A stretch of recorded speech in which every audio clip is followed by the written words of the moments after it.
building a better Bay Area. Moving forward, finding solutions. This is ABC 7 News.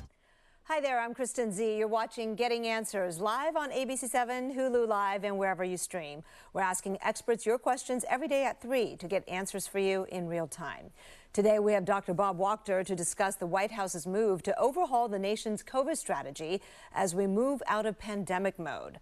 Also, yesterday we had UC Berkeley on to discuss how a lawsuit is about to force the university to have to reject thousands more applicants.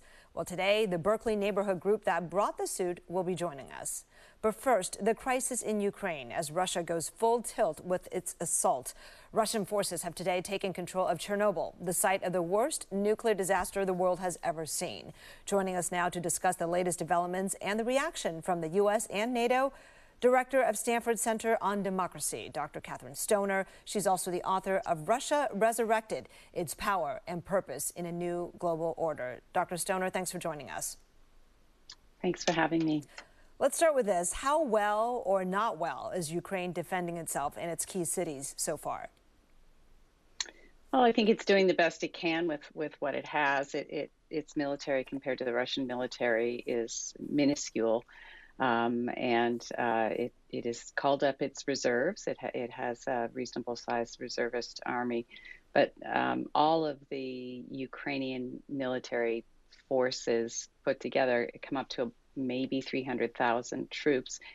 They're nowhere near as well armed or as well trained, unfortunately, as are the Russian military defense forces, which have been modernized and updated and battle-hardened because they have been active also most recently in Syria.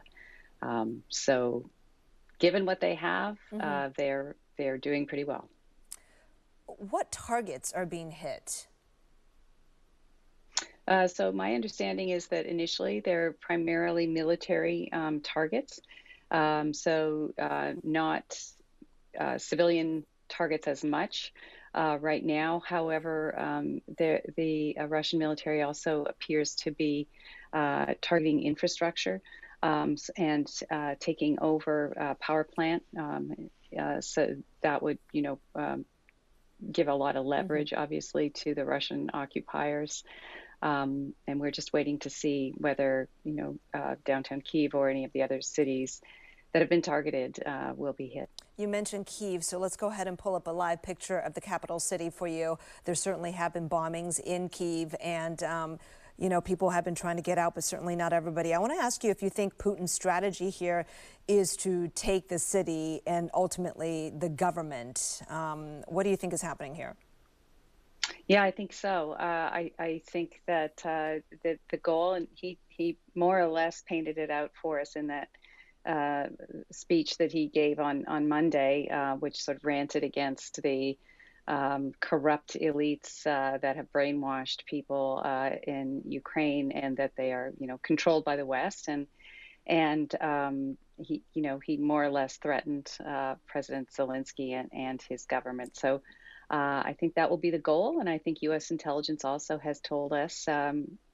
Everything they've said has been pretty accurate so far, unfortunately, but they also did mention that there is, a list of possible replacements, putting in a government that would be loyal to Putin himself in what is sovereign Ukraine. This is a separate country of 44 million people, not some errant province of Russia. Right. So perhaps a puppet government, one that answers to him. Is his goal to put the old Soviet Union back together? I don't think so. Not in terms of the political or economic system. He's no communist. But in terms of the territory of the Soviet Union, I think there are certain areas where he has told us again Monday night that he thinks are, Russia, not the Soviet Union, but Russia. And one of those is Ukraine. He could move against other places, but I don't think that he's going to, take Central Asia or challenge the Article 5 NATO commitment to protect the Baltic republics. Let's talk about what could be next, because obviously that is the concern of NATO countries, European countries, and the U.S. is looking at this. To the west of Ukraine, there are a lot of now democratic nations that were former Soviet bloc. Who is at risk here?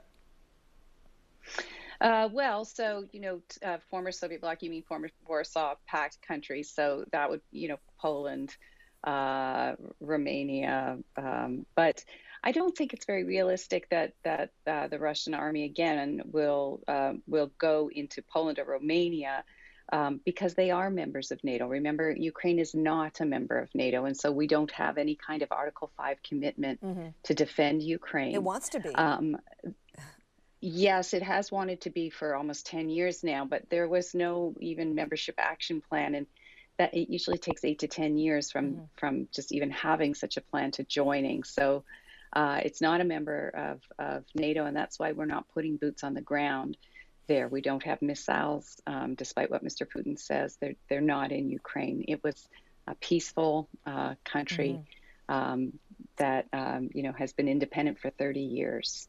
So if not boots on the ground right now, our response, of course, is sanctions and economic sanctions. Tell us, I just heard the U.S. Treasury today announce some additional actions. What are they? Yeah, I was just reading those. So these are much more extensive actions, actually, against the Russian financial and banking system, really targeting about a lot of Russian assets. So the big bank that they've actually added a number of big banks here beyond the two big ones that they targeted earlier this week. But the big ones here that have been added are Sberbank, which is quite notable because it's where most Russians keep their assets. So this is going to hurt the average person. Gazprom Bank, Alpha Bank. And then beyond that, they've also targeted the families of people very close to Mr. Putin, the sons of some very wealthy men who are very close to Mr. Putin. But President Biden... So again, go ahead. Sorry. Oh, I'm sorry. I thought you were done with that. And I was going to just follow up on asking, President Biden was pressed today on whether the most severe economic sanctions have actually been imposed yet, because reporters asked him about a personal sanction against Putin himself and cutting Russia off from the SWIFT international banking system. Why aren't those things happening now? So I think with respect to SWIFT, that's an easy one to answer. Once you've done that, you can't really do much else. And that is, in a sense, the kind of financial nuclear option. And I think the goal here is to slowly ratchet things up. So keeping that in the quiver, it just wasn't done now, not that it wouldn't be done. And then Putin himself, well, you could do that, but he doesn't really care, keep his assets in his name outside of Russia. He keeps them in the names of other people. And so it may not be that effective on paper. It looks like he, has not very many assets and makes, has maybe $200,000. So that's the reason. Okay. Look, Putin must have been preparing for this for a long time. I mean, we know he has. Yes. So with sanctions, it's really, a game of chicken, and it takes a long time to really, hit home and hurt. Who do you think is poised to outlast the other here? Well, I think that, as you said, initially, Mr. Putin has been planning for this for a long time, not necessarily just even the past 5 or 6 months, but even before that. And Russia has developed a war chest of financial powers, abilities. They have $700 billion in foreign reserves. That's one of the biggest foreign reserves accounts in the world. Their economy was actually growing last year at about 4.3, 4.4%.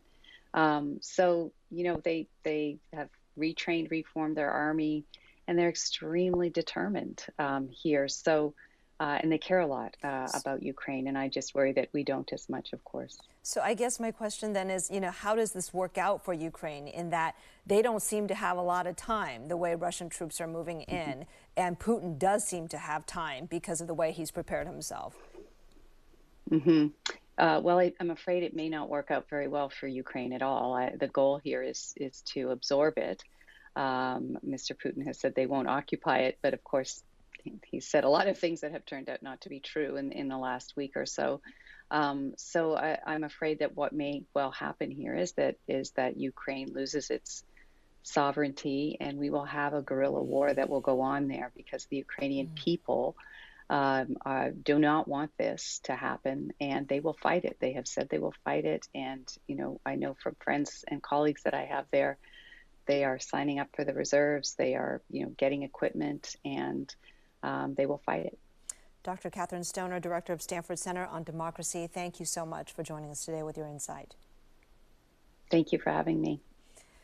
And we'll be right back. The mask mandate is set to end in the final Bay Area county that's been holding out. So how do you assess if it's finally safe for you to take off your mask? We'll ask the chair of the medicine department at UCSF when we come back. All right, everybody, thanks for joining us today. Another great segment for you with Dr. Bob Wachter, who's always so full of great information. When we come back, I'll take a short break.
Fold them again. 2, 1. Santa Clara County announced today at noon that it's planning to drop its indoor mask mandate next week. The county was the last in the Bay Area to require masks. Health officials there wanted to see case levels fall to a more acceptable level, and they say they're just about there. Dr. Bob Wachter is the chair of UCSF's Department of Medicine. Dr. Wachter, always great to see you. Thanks for coming on. My pleasure. So Santa Clara County is the last county here in the Bay Area to have that indoor mask mandate, but only for a few more days. And by the way, that's only for vaccinated people. If you're unvaccinated, keep masking. But assess for us where we are at right now with cases and hospitalization and how good you feel about that. Good.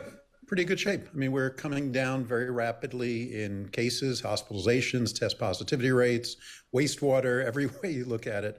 The promise from what we'd seen in South Africa of a rapid up and rapid down with Omicron is exactly what we're seeing. So we're not quite at the level that I'm looking at for me to resume indoor dining and taking my mask off in large crowds, but we're getting close. Okay. And what would convince you that you could do that? Yeah, it's an arbitrary number. It really is a level of virus in the community that makes me feel like it's quite likely that the person sitting at the next table at the restaurant doesn't have COVID. And that number to me is 10 cases per 100,000 people per day. And San Francisco, as one example, is at about 20 now. A month ago, it was at 200, so it's plummeting. And I suspect by next week we'll be at that number. Would it be wrong to do it today? I don't think so. It's just a slightly higher risk that I'm willing to take, but everybody is going to make their own choices. Okay. You're going to make a dinner reservation for maybe like 3 weeks from today. Oh, 3 weeks I think is pretty safe. Okay, Yeah, I think perfectly safe. we're falling pretty fast. All right. Google announced today that it's allowing workers to come back into the office voluntarily, and they won't have to wear their mask as long as they're vaccinated. I imagine many other places are doing the same. I wonder if you think that's workable and safe practice in a big office?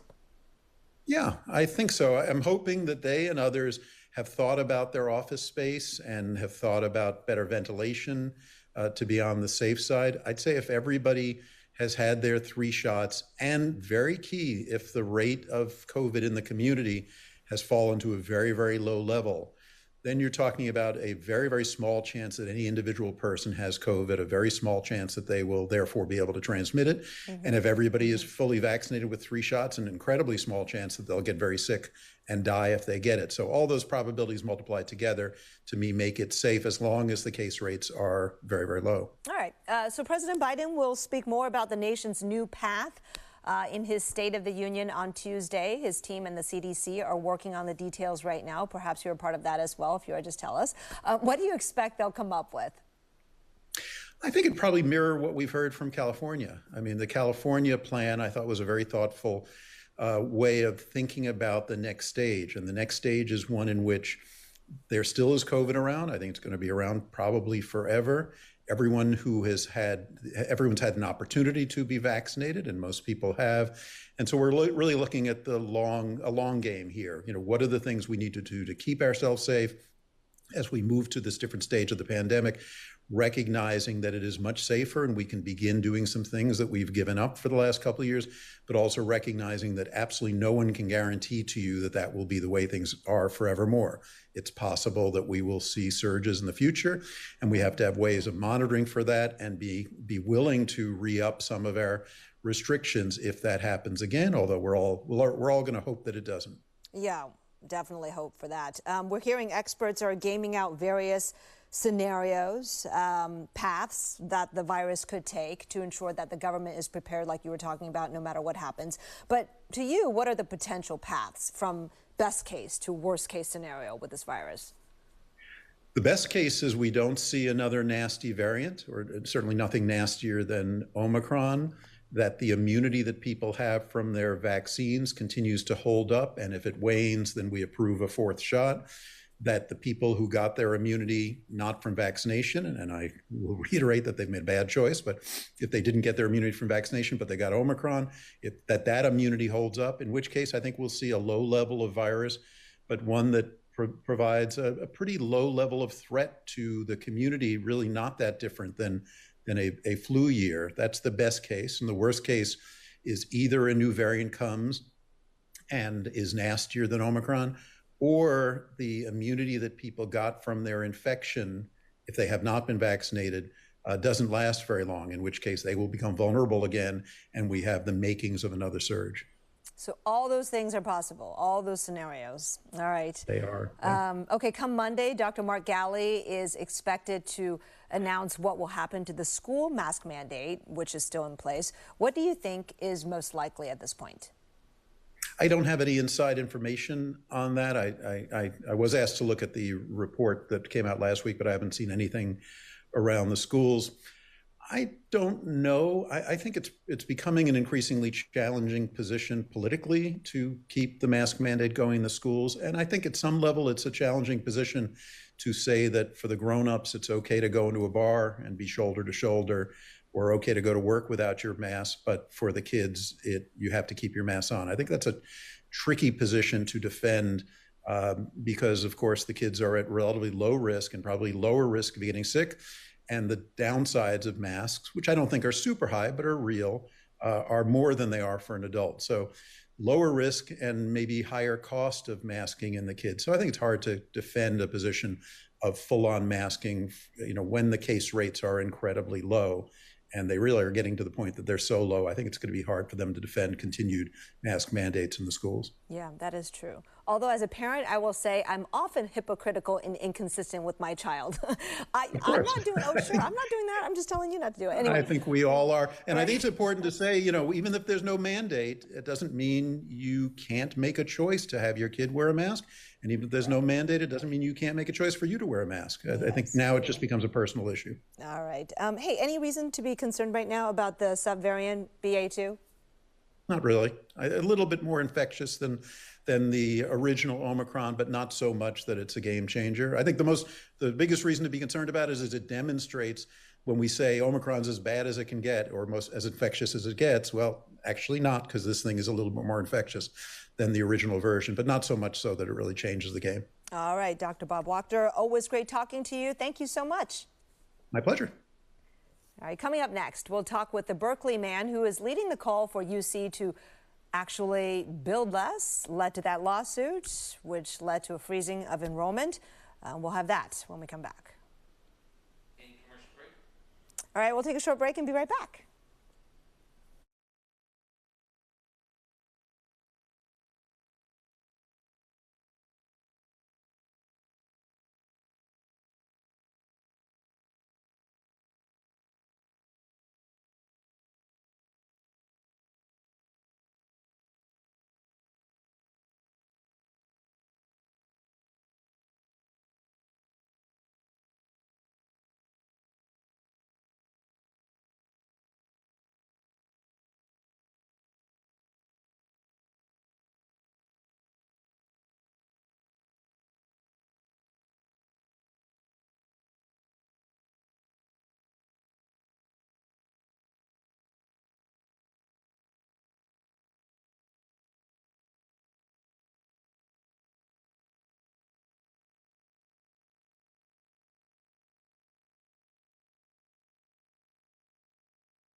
California high school seniors who have applied to UC Berkeley are waiting for the California Supreme Court to decide whether it's going to step in the case of a Berkeley neighborhood group versus the university's expansion plans.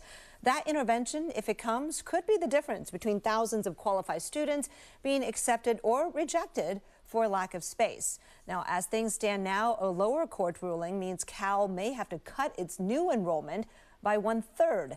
Yesterday, we were joined by university spokesperson and Senator Scott Wiener, who introduced a bill, that is, to streamline the building of housing on college campuses. And today, we are joined by Phil Bokovoy, president of Save Berkeley's Neighborhoods. That is the group that filed the lawsuit. Phil, thank you so much for coming on the show today. Well, thank you for inviting me. It's a pleasure to be here. All right, so Cal has a severe housing crunch. We all know that. Less than 10% of students live in university housing. It has the lowest percentage of beds for its student body of any campus in the UC system. So I want to get to the bottom of the heart of why you filed suit. Is it to stop construction of new housing for students, or is it something different? So, in fact, in this very lawsuit in which we're involved, we wrote to the university twice that we supported the 250 beds that were part of the housing project.